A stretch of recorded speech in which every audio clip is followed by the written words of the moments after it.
I'm Alex Brickoff. I'll be hosting tonight's virtual edition of the Eastside Get Together Clinic. And as usual, our clinic is sponsored by the 4th Division of the Pacific Northwest region of the National Model Railroad Association. Our clinic tonight is entitled How and Why to Build Resin Freight Cars. Our clinician will be Bill Messecar. Bill is an MMR and outstanding modeler here in the 4th Division. He will discuss the building steps, tools, and the skills necessary to build resin freight cars. And then he will also discuss sources of these resin freight cars. I love building resin freight cars. It's one of the really fun aspects of my model railroading.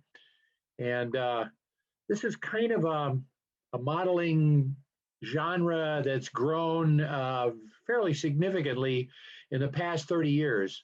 As I think a direct result of interest in prototype modeling, which really started to develop in the late 80s and early 90s.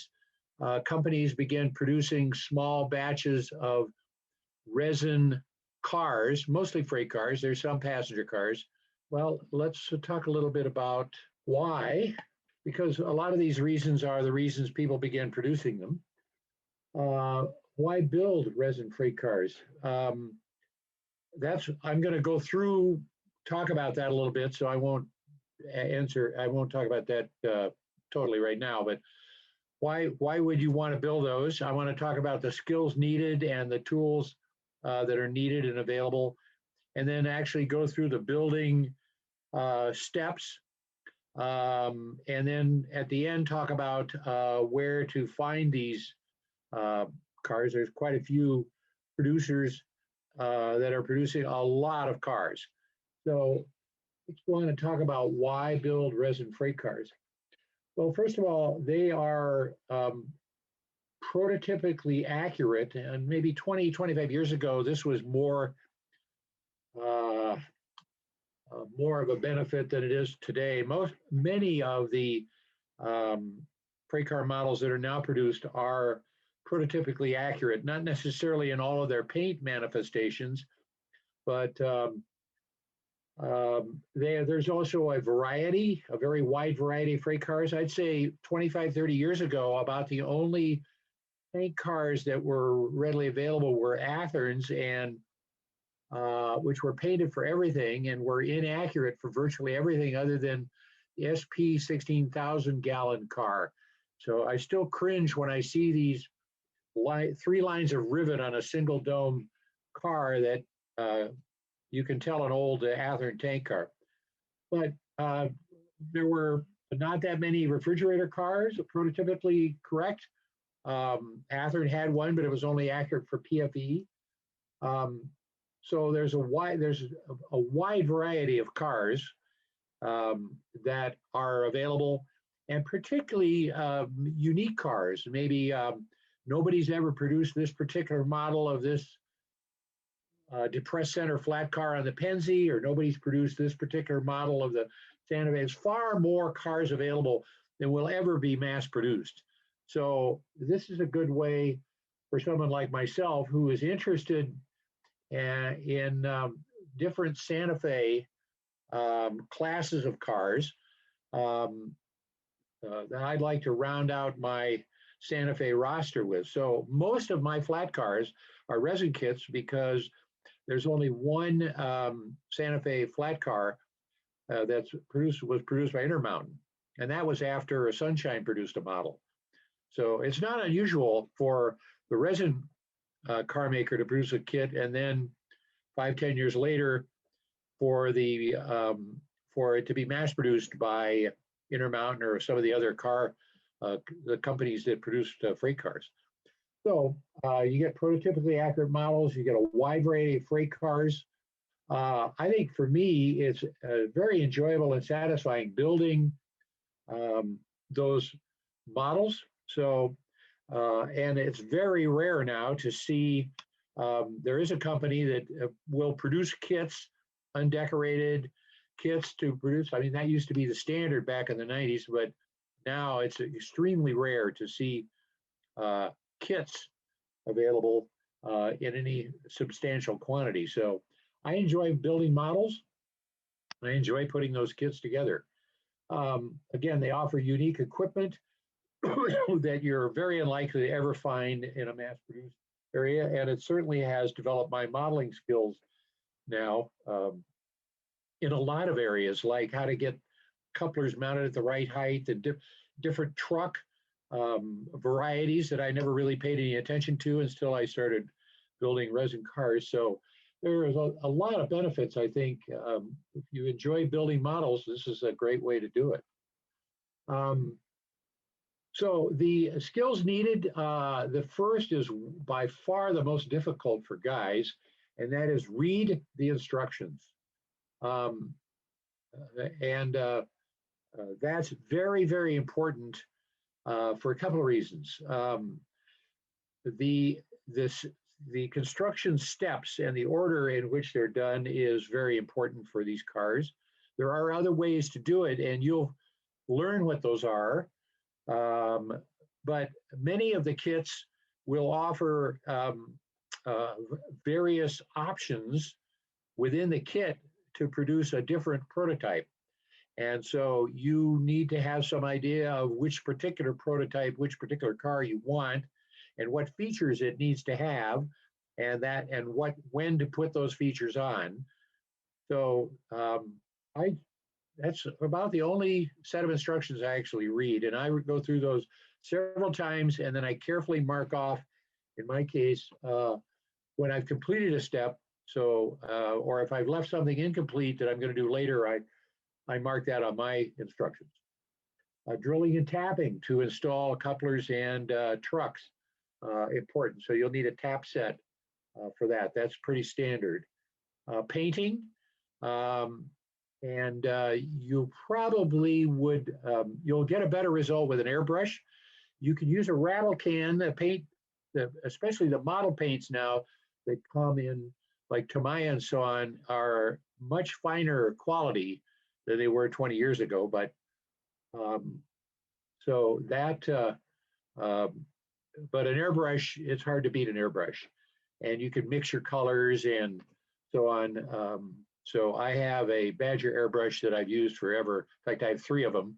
So when one gets clogged up, I set it aside and pull out the next one.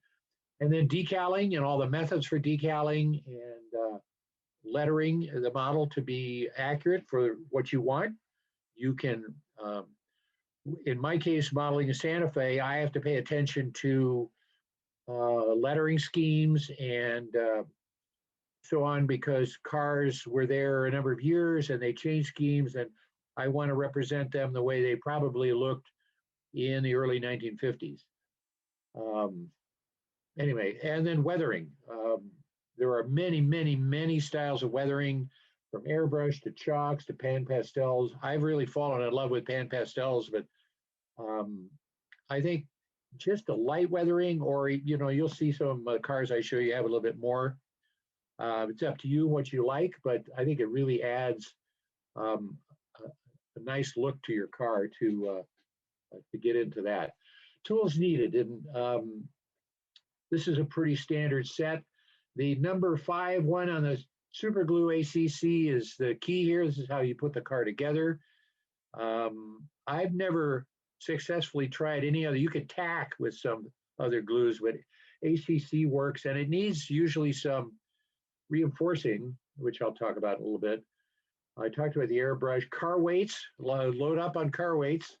Some guys use just plumber's flat lead. That's an excellent source, but I just buy A-line weights. It's simpler, they stick, and I've never had one come off. So pay attention to your weight, weigh that, and get that on before you put the roof on would be another suggestion. It gets a little harder then.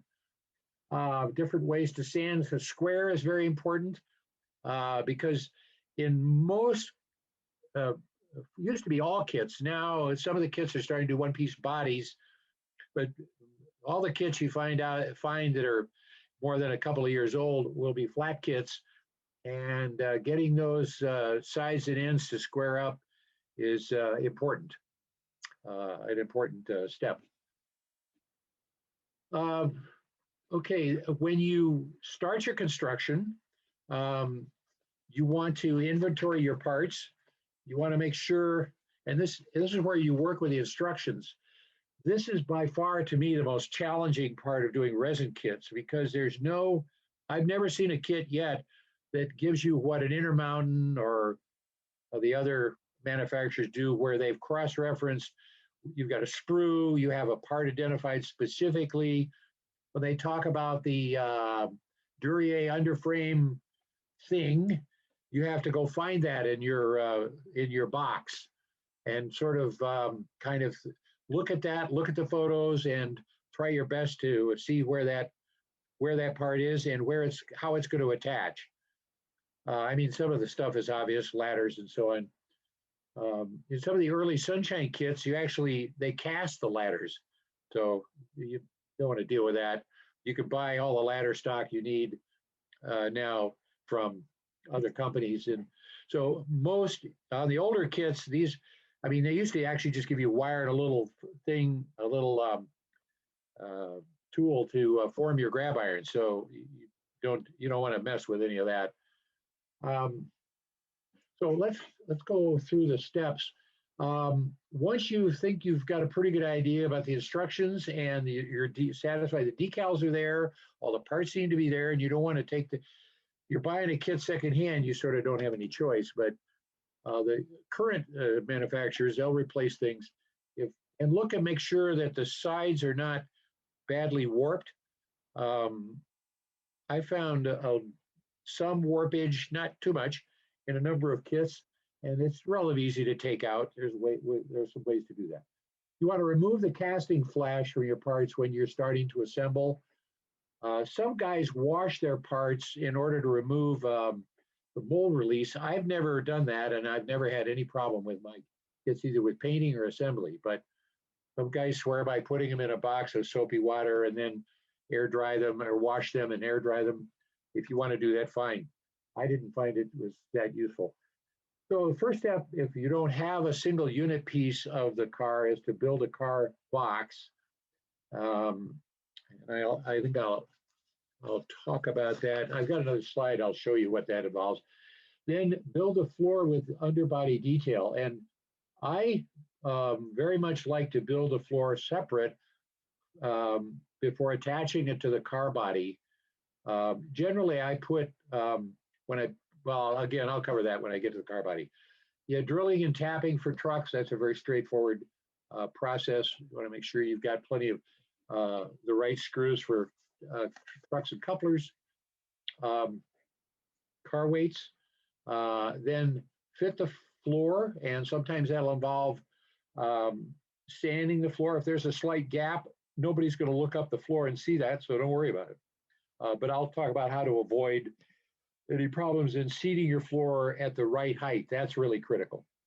Then some of the manufacturers, Sunshine, for instance, recommends, and I think Westerfield too, taking your side and end and drilling all the holes and installing all the grab irons. And I don't really like that. I prefer to do that while I've got the bulk of the kit put together, and I've got sides and ends in my hand, easy to work with, and you don't find that you've got the end of these grab irons sticking out. You've got to go in and trim things, and it doesn't quite fit right.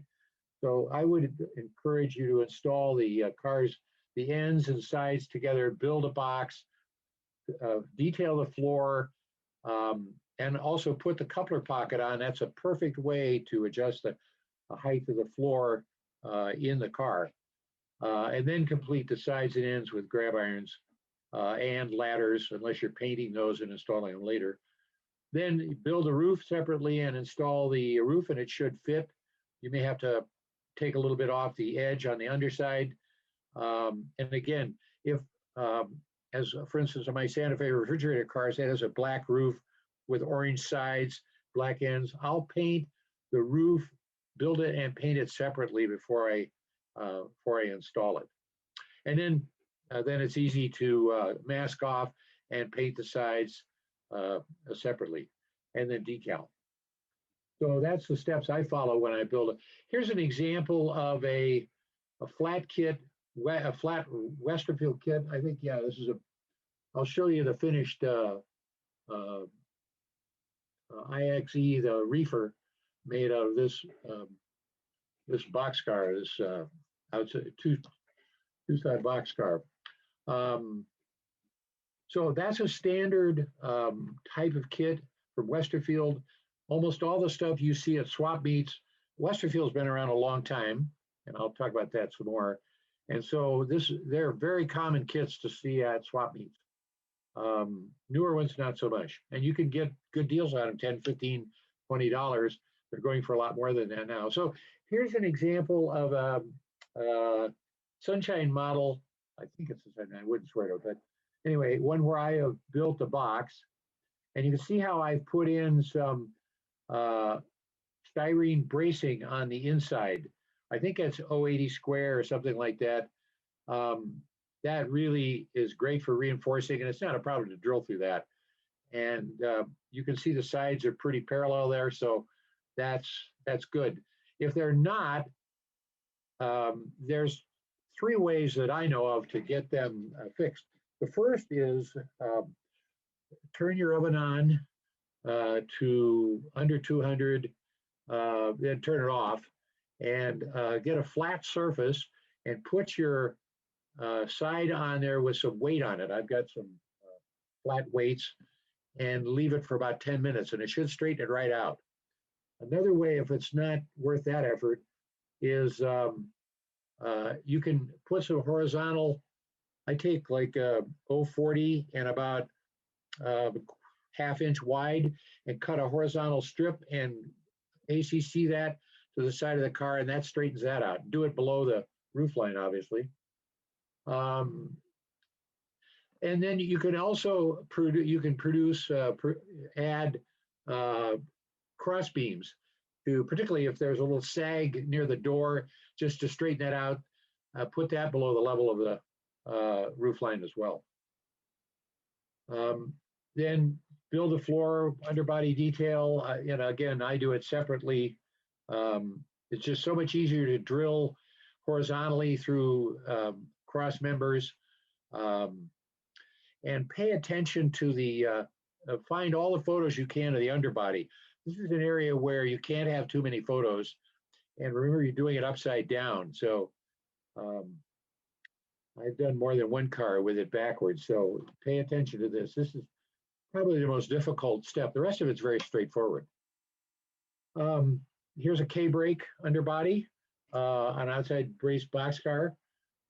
Again, built separately. And you can see how the coupler pockets will allow you to level the floor with the sides. And what I do is I measure the on the inside of the sides and ends, and I put a small piece of styrene there for that floor to rest on, so it's level anyway. And then ACC that, the floor, to those members, not to the side, and it holds it firmly. Here's a very ambitious fellow who did, I built a Sunshine model. It had this kind of underfloor, and it had a side release rod with wheels that went through it. That's definitely the hardest resin kit I've ever built. This ambitious fellow did 4 of them. That's not my work. Here's a picture of the system that Westerfield used. I don't think they do this now anymore.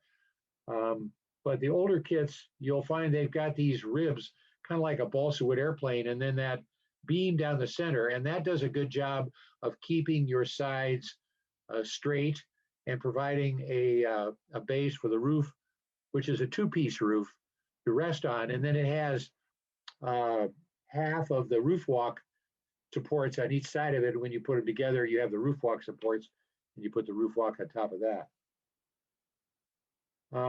Here's a car ready for painting.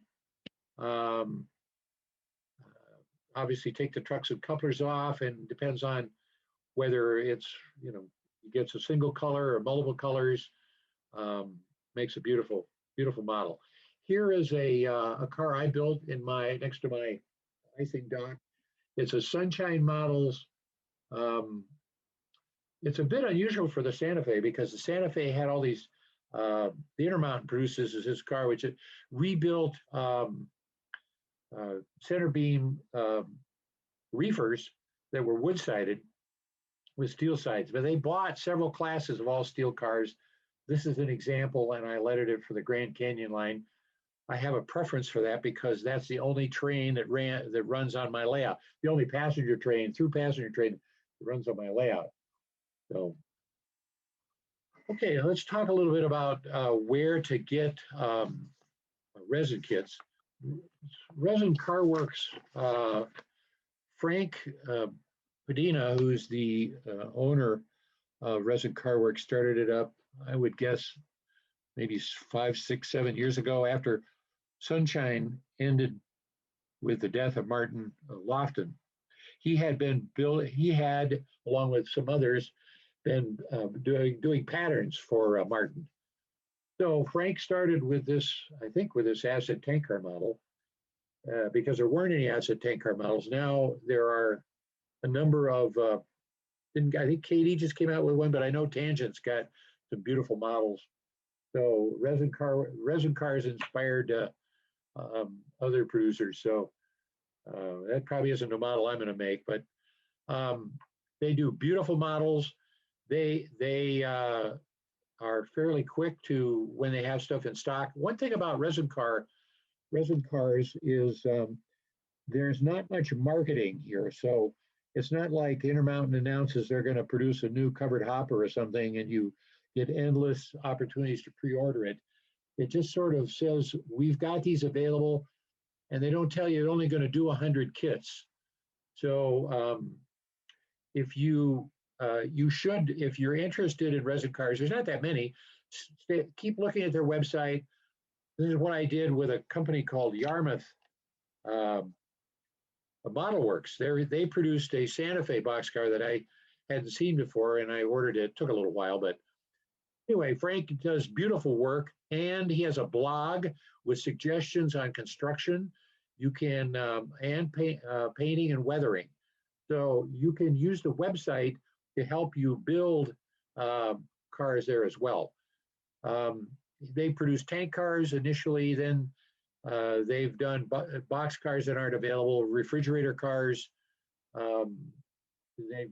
Basically, Frank has started redoing the Sunshine model, the Santa Fe, more modern refrigerator cars from the late 40s and early 50s in a single piece body. So, but they're also $60 a piece.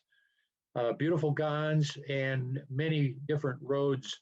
So there's a lot of product to choose from with Resin Car Works, and they have a really good, they're good in every aspect.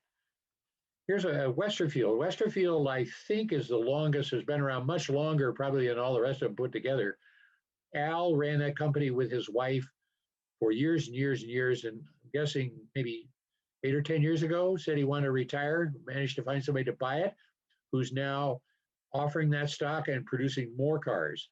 So thank goodness. They're, particularly if you're a modeler from the 20s and early 30s, as this guy that writes, so is it Jim that writes for Model Railroad Hobbyist? That's about the only source. I see Walters came out with a 20s boxcar, but for a lot of boxcars, a lot of cars, Westerfield is an excellent source of older cars. Not so much for transition era cars, but this is one that, and you can see my, or at least a good part of my maintenance away train sort of in the background there. Those are kits that were offered by Sunshine 8 Resin Cars, and I was fortunately smart enough to buy it at the time. You can't find that for love or money now. And those are all, except for the tank car, you see, Resin Cars. So they weren't that hard to build, but the ice car fit in there very nicely with that group. And they have some nice, wonderful range of models of almost every railroad that's ever been thought of. Speedwitch Media,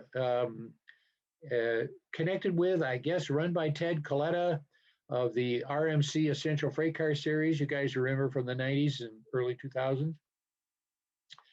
And he's produced I think more than 20 different cars, stock, gun, flat, tank, box. They also produce decals for other companies.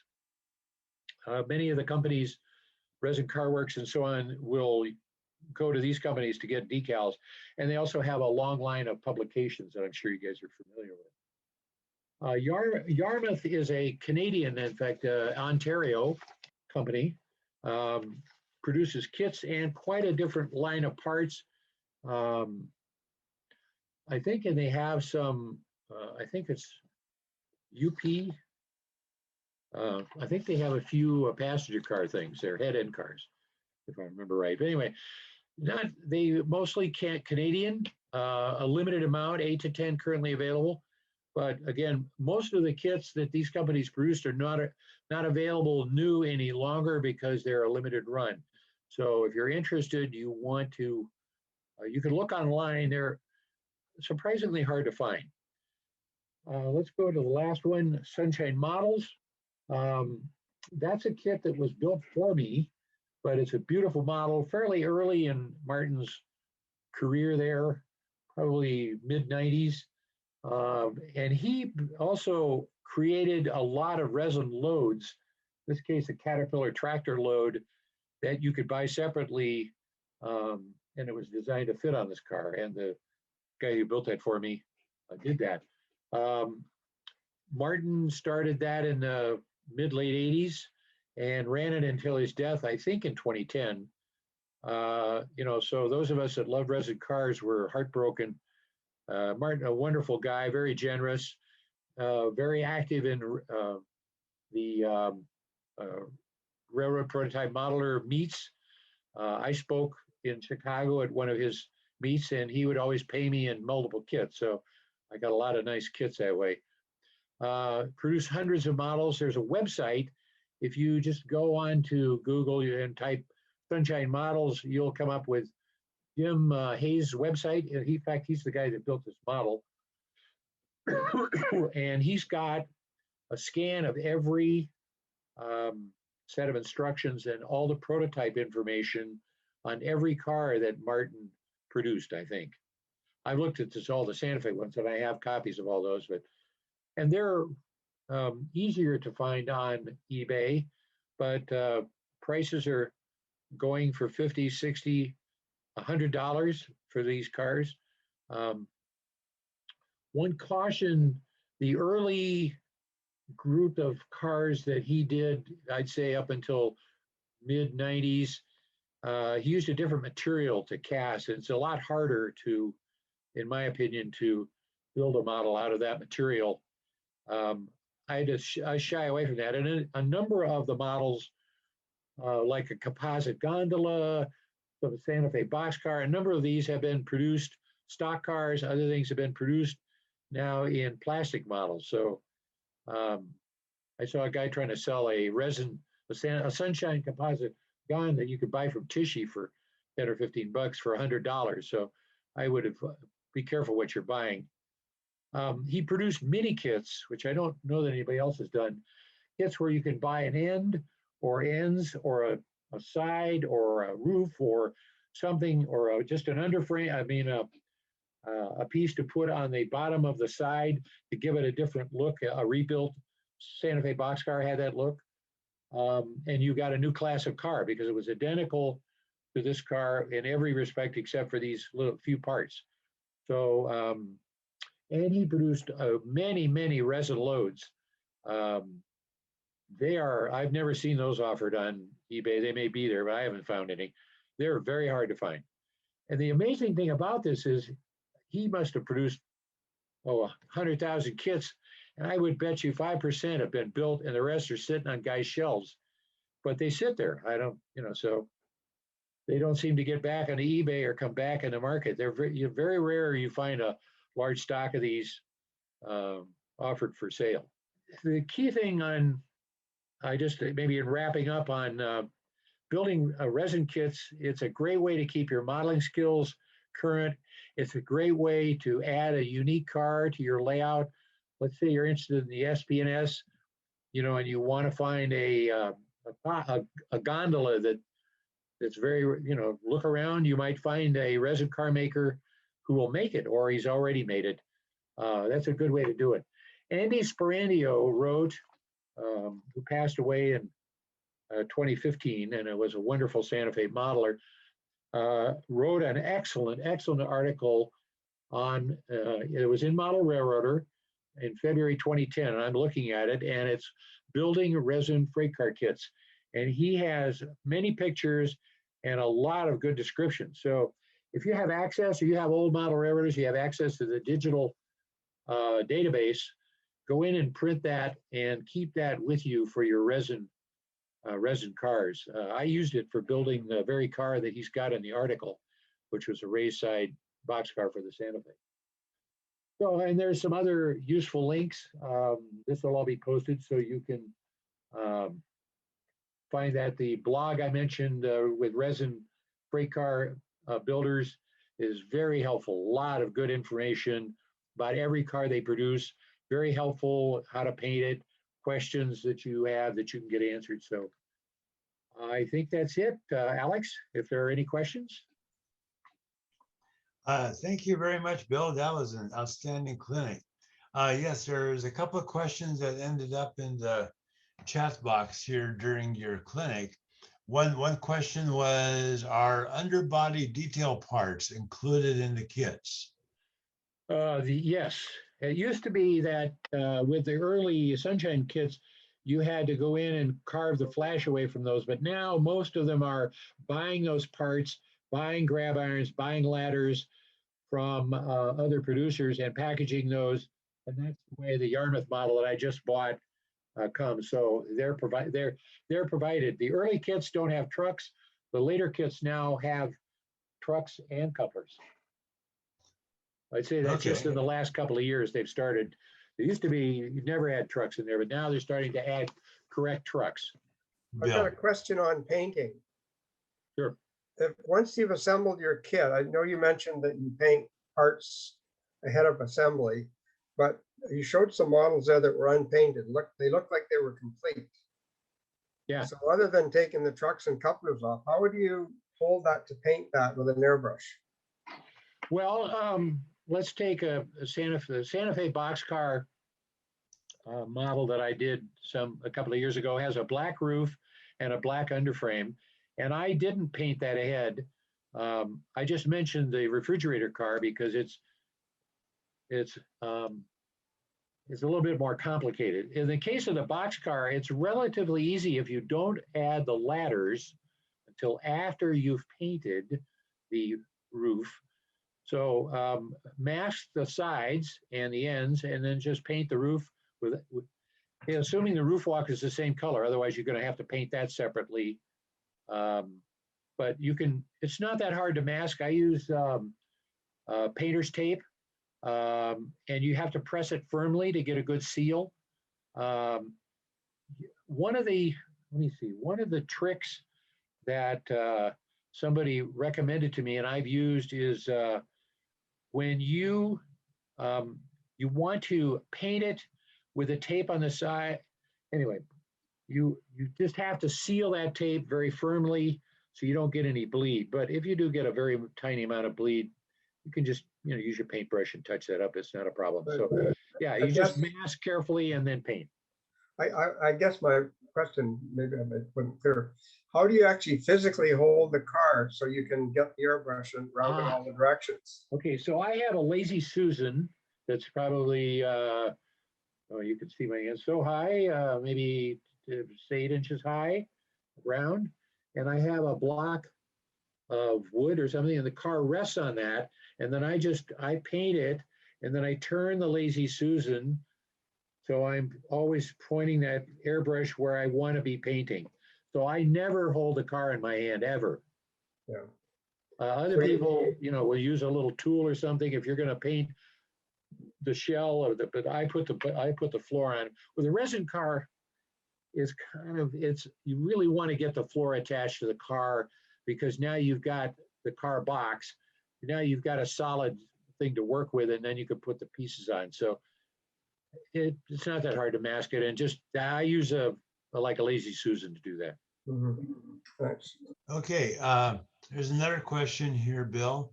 Another person is asking, any experience with photo laser engraving and pad printing, especially for hard to find decals or custom heralds? I haven't because I model the Santa Fe, so you can see that that's a self-answering process. Everybody produces stuff for the Santa Fe. I've got more micro scale decals. In fact, the guy that used to be the marketing manager for Microsoft Decals was a Santa Fe modeler. I would call him up and say, if I sent you the artwork, could we, and Microsoft would come out with this. So, but there are companies that will do that. We just had some custom decals made by somebody made, it's a long story, but somebody found somebody to do those and he had them within a week. So a pad printing, that one, I don't have any idea where you would go. That one seems like you wouldn't want to do that unless you're talking about making many, many models, but custom decals shouldn't be a problem. If you help the guy with the artwork, give him the font size and typeface and so on, you can get, I think, anybody to do those. Another person asks, I've purchased a lot of rolling stock. Is there an easy way to spot a resin car on a sales table? Well, first of all, the price will be 50, 60 bucks or more. That's one way.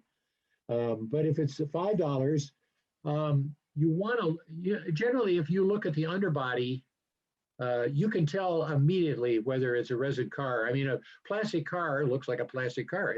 Everything's perfect. It's all exactly perfectly aligned and perfectly shaped. A resin car doesn't look like that.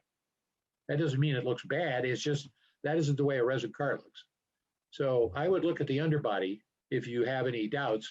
That's about the best suggestion I've got, I guess. If it's $10, look very carefully.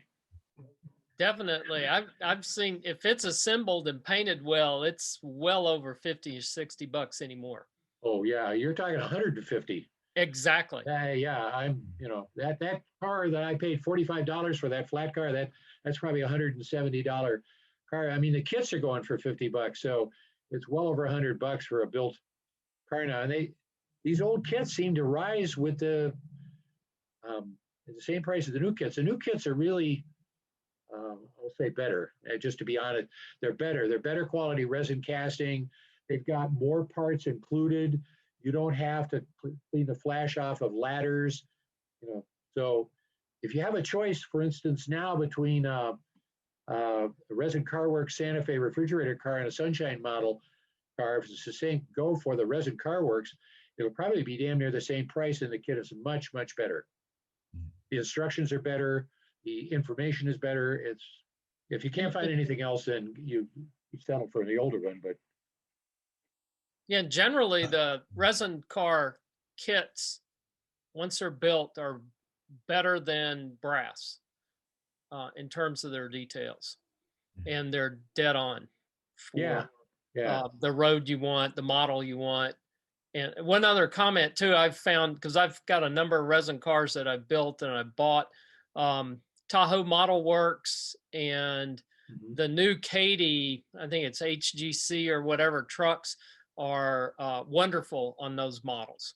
Yeah, the Yarmouth now is using Tahoe models trucks so they can, and Tahoe I think has found a niche there where they're providing exact trucks for used to have to kind of fake it with a truck or go find a Dahlman lower whatever. Now that came with a kit. That's new in the last couple of years, and I think it's because the Tahoe has branched out and offering these custom trucks to the kit producers. Are the Tahoe trucks a resin truck? No, they're just they're formed trucks just like you'd get from Katy or anybody else. But they're nicely detailed, and the Tahoe Model Works trucks roll better than any truck you can find out. Yeah, they're the Cadillac of trucks. That's right. Are They a metal or plastic? The plastic. Like plastic side frame, metal wheels. Metal wheels.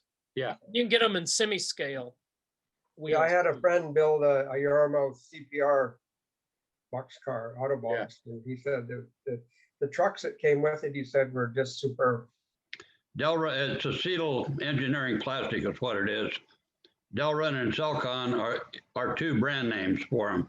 They're Okay. very nice, and as Bill said, you can get them in every oddball truck you can imagine. Yeah, if if you're, you want to, remember trucks changed frequently. So if you want, for instance, to build a car like this, I'm looking at a BX11, which was built in the 20s by the Santa Fe. They might have had an Andrews. Who knows that? You can find out what that is, and Tahoe probably has that model if you want to represent the way the car looked at that time with that paint scheme. The Santa Fe that I model tried to change all their cars over to A3 ride control trucks in the 40s. So that's good for me. So I just bought a large stock of A. Anyway, I don't have to worry about that. But if you really want to match the truck to the prototype, and it doesn't come in the kit, look at the Tahoe line of trucks. They have many, many more choices than Walters or Athearn or Katie.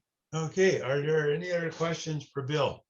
Sometimes you can take a dot of CA and hold the corners together, and then you can get a two-part resin and run down the joint from the inside, and it will put your resin kit in sort of a unibody without having a whole bunch of ACC in there. Yeah, I know some guys have done that two-part thing to add strength, and that's fine if that was what you'd like to do. But you want to have more than just a thin part, because it can get brittle over the years. It just needs to be stronger because your box is holding everything together. Once you put the thin bead in there, then after it dries, you can go back in and reinforce that with more resin on the inside of the car, which won't bother the outside of it at all. Yeah. Yeah. Well, what I do is I just put that piece of plastic. I do exactly that, but I put that piece of plastic there to hold that firmly against this side. So it's got a bigger surface to restrain the sides. It's the box, so to speak. Not everybody does that, but that's what I do. It's a good thing to do. I bought a Sunshine model online that was actually one of the photo models used by Sunshine for their direction sheet. And when it arrived, the weight had gotten loose and knocked the entire model apart. Oh my gosh. But in the end, it took about an hour to put it all back together. And it's just as nice. And I got a tidy rebate from the seller. But that AC is definitely brittle. ACC is definitely especially over time. Some of these cars are 20, 25 years old, or going to be. So here's a question for you. Is ACC, is that different than CA? Same thing. It's the same thing. Same thing. Same thing? Okay. Oh, okay. one other tip. I started out when I started using CA, call it CA. Nice big bottle would be really efficient. Not a good idea. I got about halfway through it and it went bad. You want to keep fresh CA. So smaller is better. And if you use it up, go get another one. If it's been sitting around for a while, get another one. Yes, exactly. Right. Bill's advice is refrigerating it, and I did a number of it. It's just way more work than it needs to be.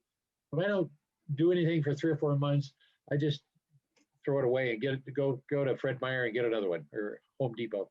Okay, so I have a bottle of CA sitting on my workbench that I've had for about a year, and I've used maybe about a quarter of it. So Okay. Sounds like I should probably go out and get a fresh bottle.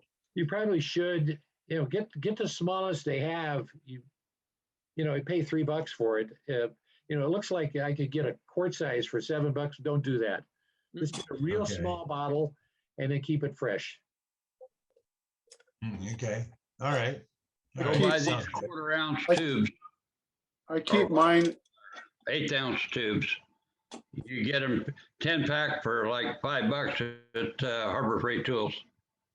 And they have thick and thin, by the way. And Okay, you'll that's know good if to it's know. not good, it will not stick. Ken Flint me might be on my third year with this bottle. I keep it in an airtight glass jar with lots of throwaway silica packs. It's a good Come idea. And it just, I think it lasts longer. But I gotta give up and get some new stuff.